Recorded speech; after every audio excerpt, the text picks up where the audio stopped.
নমস্কাৰ মৰমৰ ছাত্ৰ-ছাত্ৰীসকল, আজি মই ক্লাছ 10ৰ অনুশীলনী 3.3 এক নম্বৰ অংকবিলাক কৰিম। নম্বৰ 1, প্ৰতিস্থাপন পদ্ধতিৰে তলৰ ৰৈখিক সমীকৰণ জোড়বোৰ সমাধান কৰা। একৰ 1 ইজিটো x plus y equal 14 x minus y equal 4 এইটো আমি সমাধান কৰিম। Number 1, সমাধান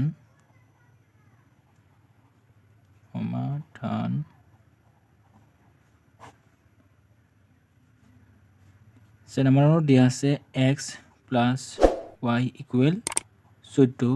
এটোৰ নাম দিছো সমীকৰণ নম্বৰ 1 আৰু x minus y equal 4 এটোৰ নাম দিছো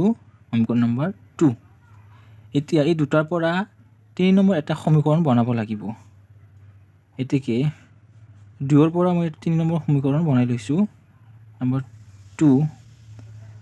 সমীকৰণটো হুবহু লিখি লৈছো ইয়াত x minus y equal 4 equal যে x ৰ মান লাগে ইয়াৰ আমি x টো ইয়াত ৰাখিম y টো ইফালে প্লাস কৰি দিম x equal 4 plus y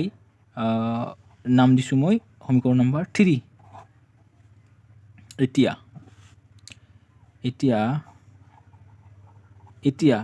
3 number পৰা x ৰ মান 1 নম্বৰত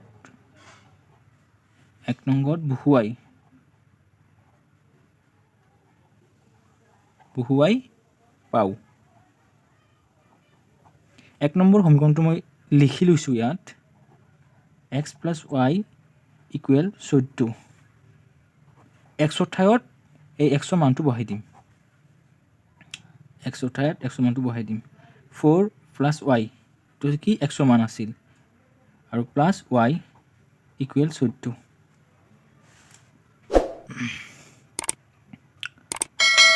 কি কৰিম y যোগ কৰি দিম 4 টো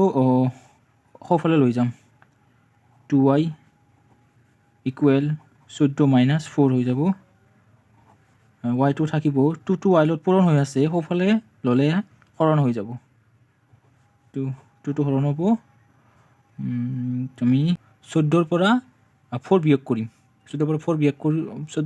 4 বিয়োগ কৰিলে 10 থাকিব 10 এতিয়া আমি কটাকটি কৰি দিম 2 ৰে একবাৰ 2 ৰে 5 বাৰ তেতিয়া আমাৰ y equal 5 y ৰ মান হ'ল 5। এতিয়া আকৌ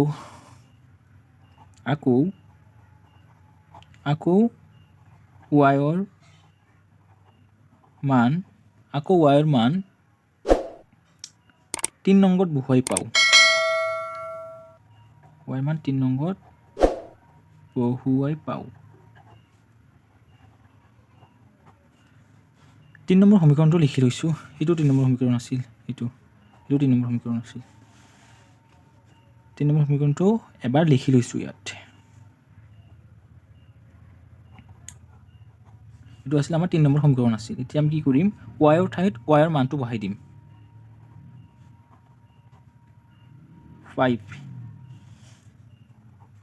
x equal কিমান হ'ব 9 হ'ব x equal 9 ইয়াত ঠাই নাই মই নেক্সট পেজত কৰি দিছো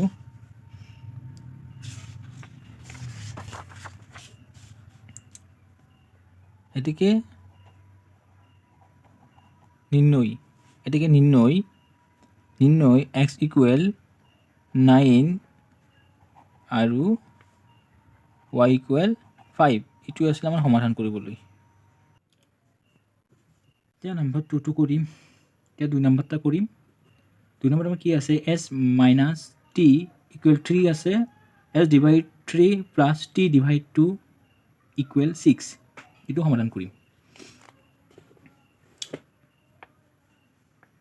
Number 2 সমাধান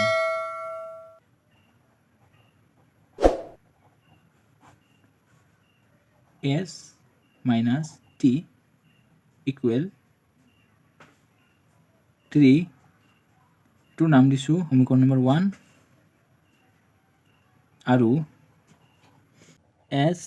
divide 3 plus t divide 2 equal 6 এইটো সমাধান কৰিব লাগিব তাৰপিছত এটা নাম দিম তো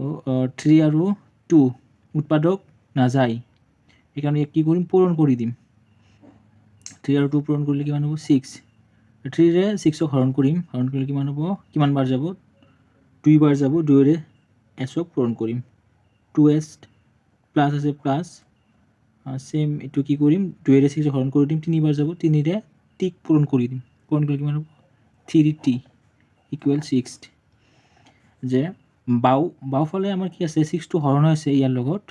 আমি এইটো সোঁফালে দিম সোঁফালে ল'লে কি হ'ব পূৰণ হৈ যাব এতিয়া থাকিব 2s থাকিব ইয়াত প্লাছ 3t ইকুৱেল কি হ'ব 6 পূৰণ 6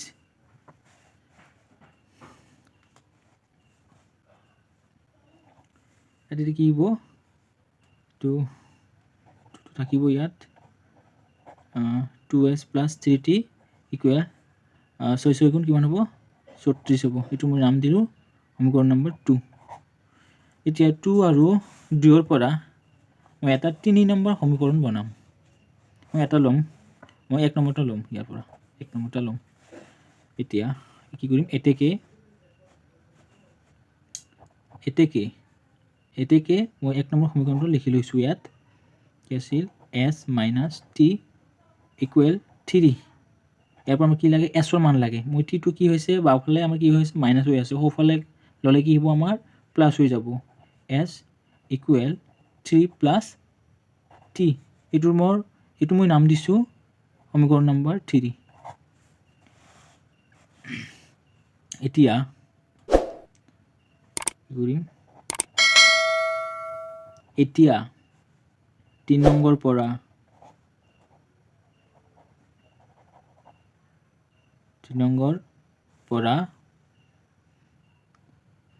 s ৰ মান 2 নংগত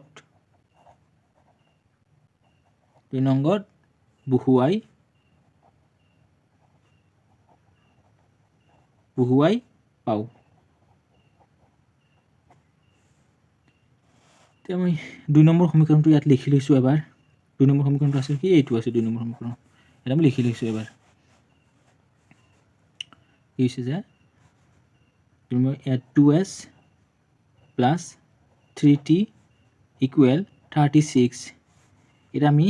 এই s ৰ ঠাইত আমি এই s ৰ মানটো বহাই দিম এই s ৰ মান আছিল কি 3 প্লাছ t আছিল s ৰ ঠাইত s ৰ মানটো বহাই দিম বাচিন 2 ডট পূৰণ 3 প্লাছ t ব্ৰেকেটত ৰাখিম এইটো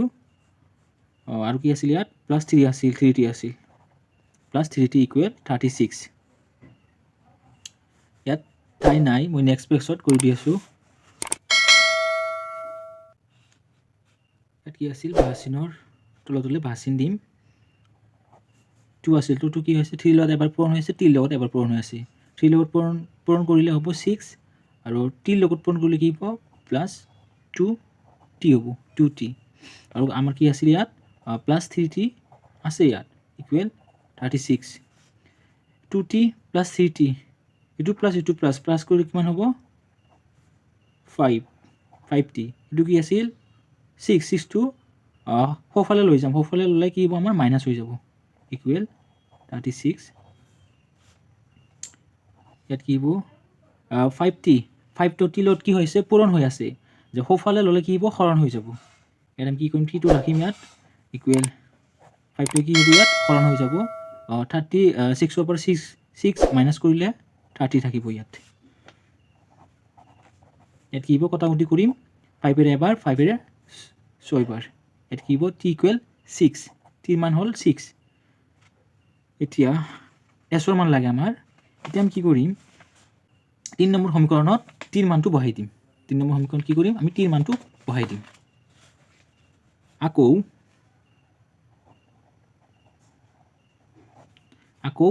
t ৰ মান 3 নংগত বহুৱাই পাওঁ 3 নংগত বহুৱাই পাওঁ এতিয়া কি কৰিম ইয়াত 3 নম্বৰ সমীকৰণটো এবাৰ লিখি লৈছোঁ s equal 3 plus t এইটো আছিল আমাৰ কি 3 নম্বৰ সমীকৰণ আছিল ইয়াত আমি কি কৰিম s টো থাকিবই ইকুৱেল t ৰ ঠাইত t ৰ মানটো বহাই দিম t কি মান আছিল 6 আছিল 6 s ইকুৱেল কিমান হ'ল 9 হ'ল s ইকুৱেল 9 হ'ল এটাকে নিৰ্ণয় s ইকুৱেল 9 আৰু t ইকুৱেল 6 এইটো আমাৰ সমাধান কৰিবলৈ আছিল 3 নম্বৰটো সমাধান কৰি আছো 3 নম্বৰ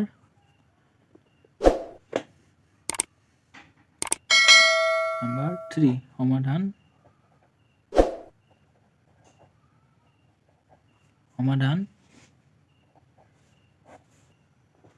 এইটো আছিল নাম্বাৰ 3 নম্বৰ অংকটো আছিল এইটো আমি সমাধান কৰিম এতিয়া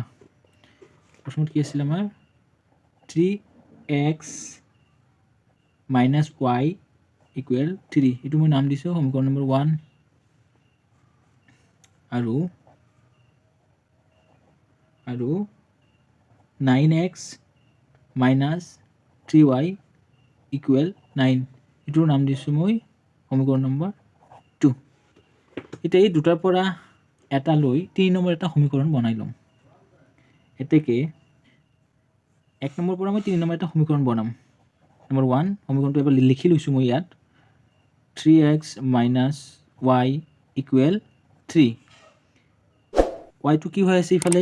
বাফালে y টো মাইনাস হৈ আছে সোঁফালে ললে আমাৰ কি হ'ব y টো প্লাস হৈ যাব ইয়াত আমি ৰাখি দিম 3x ৰাখি দিম ইয়াত 3x equal 3 plus y এতিয়া কি 3 টো x লগত পূৰণ হৈ আছে বাফালে যদি পূৰণ থাকে সোঁফালে ললে আমাৰ কি হ'ব হৰণ হৈ যাব ইয়াত আমি কি কৰি দিম x টো ইফালে হৰণ কৰি দিম 3 টো হৰণ কৰি দিম ইফালে ইয়াত কি থাকিব 3 plus y এইটো মই নাম দিছো সমীকৰণ নম্বৰ 3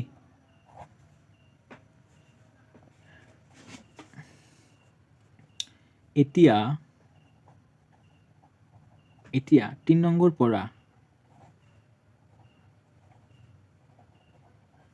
x ৰ মান 2 নম্বৰ বহুৱাই পাওঁ ইয়াত আমি 2 নম্বৰ সমীকৰণটো এবাৰ লিখি লৈছো এইটো আছিল আমাৰ কি 2 নম্বৰ সমীকৰণ আছিল এবাৰ লিখি লৈছো ইয়াত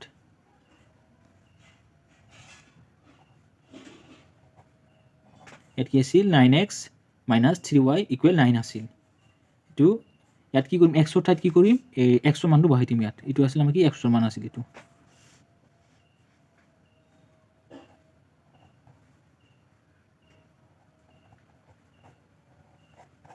x ৰ ঠাইত আমি কি কৰিছো x ৰ মানটো বহাই দিছো কি আছিল 3 plus y divide 3 আছিল এইটো -3y থাকিব ইয়াত equal 9 এতিয়া আমি কি কৰিম এইটো ওপৰৰ পূৰণ হৈ আছে তললৈ পূৰণ হৈ আছে এটা আমি কটাকটি কৰিব পাৰো 3 ৰে এবাৰ 3 ৰে তিনিবাৰ এটা আমি 3 ৰে এখিনি পূৰণ কৰি দিম পূৰণ কৰিলে কি হ'ব ইয়াত 9 plus 3y minus 3y equal 9 ইয়াত কি হৈ আছে plus 3y minus 3y cancel কি হ'ব ইয়াত 0 হ'ব ইফালে কি হ'ব 9 minus 9 কৰিলে কি হ'ব 0 হৈ যাব এটো কৰিব নালাগে আনসাৰ কি হ'ব 0 ওলাব ইয়াত এটো কৰিব নালাগে 3 নম্বৰটো